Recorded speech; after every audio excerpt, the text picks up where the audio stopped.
Do you hate Abdul Kalam? जरा दिमाग पर जोर डालिए, थोड़ा ट्राई तो कीजिए। नहीं, ऑब्वियसली नहीं। इनफैक्ट हमारे देश में ऐसे गिने चुने ही लीडर्स होंगे जिन्हें हेट करना मुश्किल ही नहीं नामुमकिन है। Bharat Ratna doctor APJ Abdul Kalam, the missile man of India, Bharat के फेवरेट प्रेसिडेंट। आज 15 अक्टूबर उनका birthday. And in the next 3 minutes हम आपको उनके कुछ सक्सेसेस एंड फेलियर्स के बारे में बताने वाले हैं, जिनकी वजह से आपको ये प्रूव हो जाएगा कि उन्हें हेट करना प्रैक्टिकली इम्पॉसिबल है। तो अगर आप भी हमारी तरह इस रॉकस्टार के फैन हैं तो इस वीडियो को शेयर कीजिए। भारत के असली हीरोज की स्टोरी आप तक पहुंचाना हमारा मिशन है। हमें सपोर्ट करने के लिए हमारे YouTube चैनल को सब्सक्राइब कीजिए और इस बेल आइकन को प्रेस कीजिए। Did you no Kalam sir के लाइफ की शुरुआत फेलियर्स से हुई। उनके फादर एक बोटमैन थे, गरीब थे, लेकिन कलाम सर तो उड़ना चाहते थे। He wanted to be a fighter pilot. Yes, ये सीधा साधा दिखने वाला इंसान अंदर से फाइटर था और एक एयरफोर्स पायलट बनना चाहता था। लेकिन जब उन्होंने एग्जाम दी तो सिर्फ 8 लोग क्वालिफाई हो सकते थे और कलाम आए 9th। लेकिन ये फेलियर भारत की सक्सेस के लिए इंपॉर्टेंट था, क्योंकि अगर वो फेल नहीं होते तो इसरो कैसे ज्वाइन करते। भारत की पहली सैटेलाइट लॉन्च व्हीकल के कलाम सर डायरेक्टर थे। भारत को अग्नि और पृथ्वी जैसे मिसाइल्स उनकी ही वजह से मिले। भारत को एक न्यूक्लियर पावर बनाने वाले कलाम ही तो थे। People used to say that he used to be so busy in work कि वो क्या कपड़े पहनते थे इस पर ध्यान ही नहीं दे पाते थे। 1970s की बात है। एक दिन सतीश धवन सर ने कहा the prime minister of India wants to meet you.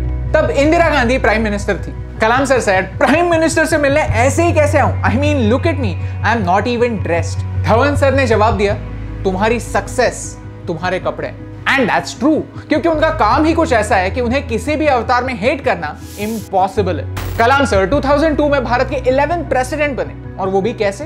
Congress और बीजेपी दोनों पार्टीज के सपोर्ट से। क्या ऐसे अलाउड है? मुझे पता नहीं था। यस, शशि थरूर और एल के अडवाणी दोनों पार्टीज के लोग उन्हें एक कंप्लीट इंडियन मानते हैं। Did you know as a president उन्होंने कभी भी सैलरी नहीं ली। वो सारे पैसे उन्होंने डोनेट कर दिए भारत के विलेजेस को, ताकि वो डेवलप हो पाए। कलाम सर एक मुस्लिम थे, एक प्राउड मुस्लिम थे जो अपने रिलीजन की रिस्पेक्ट करते थे और उसी के साथ साथ संस्कृत भी सीखते थे, भगवत गीता भी पढ़ते थे, वीणा भी बजाते थे, क्योंकि वो एक अजीब सी आइडिया में विश्वास रखते थे, सिंक्रेटिज्म। हमारे देश के अलग अलग लैंग्वेज, कल्चर, रिलीजन, अलग अलग रंगों की तरह जो साथ में आकर हमारे भारत की शान बढ़ाते हैं। इंडिया को इन सिंक करने की आइडिया रखने वाले लीडर को हेट करना इम्पॉसिबल। कलाम सर ने कभी शादी नहीं की, ना कि उनके खुद के बच्चे थे, लेकिन उन्होंने पूरे भारत के यूथ को अडॉप्ट किया था। कॉलेजेस में जाना, स्टूडेंट से इंटरेक्ट करना उनका पैशन था। उन्हें एक बार पूछा कि आपको फ्यूचर में भारत कैसे याद रखे तो आपको अच्छा लगेगा, एज अ प्रेसिडेंट, साइंटिस्ट और a teacher.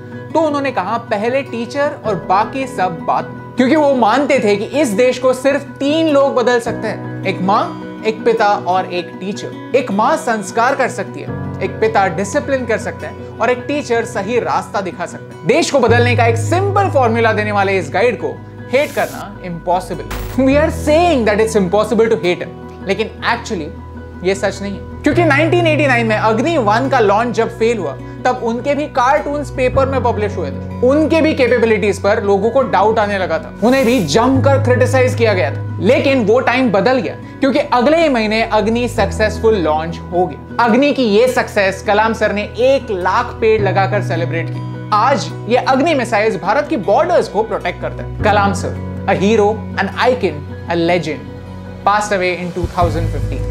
He was giving a speech to college students in Shillong. He was 83. He passed away doing what he loved.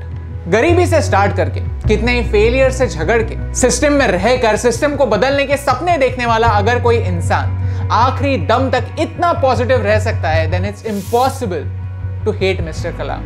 जरा सोचिए, हम हमारी हिस्ट्री में 3 बार पढ़ते हैं कि भारत को कैसे तोड़ा, 2 बार पढ़ते हैं कि किन किन लोगों ने लूटा, लेकिन एक भी बार ये नहीं पढ़ते कि भारत को कैसे बनाया। कलाम सर जैसे लोग ही थे जिन्होंने भारत को एक नई identity the. Help us spread this knowledge, share this video. आज उनके बर्थडे पर 1 मिनट के लिए पॉज करते हैं और सोचते हैं कि क्या हम उनके इनिशियल फेलियर्स और इवेंचुअल सक्सेस से कुछ सीख सकते हैं? क्या हम उनके रिलीजियस व्यूज से सिंक्रोनाइज हो सकते हैं? अगर वो अपने काम से नाम कमा सकते हैं, पेटी पॉलिटिक्स से ऊपर रह सकते हैं, तो क्या हम भी ऊपर उठने की कोशिश कर सकते हैं? आज कलाम सर इस दुनिया में नहीं है, लेकिन अगर हम उनसे कुछ सीख पाए, then it's possible to keep him alive. Then it's possible to dream of a new India. And maybe, just maybe, it's possible to prove it that yes, we love Kalam.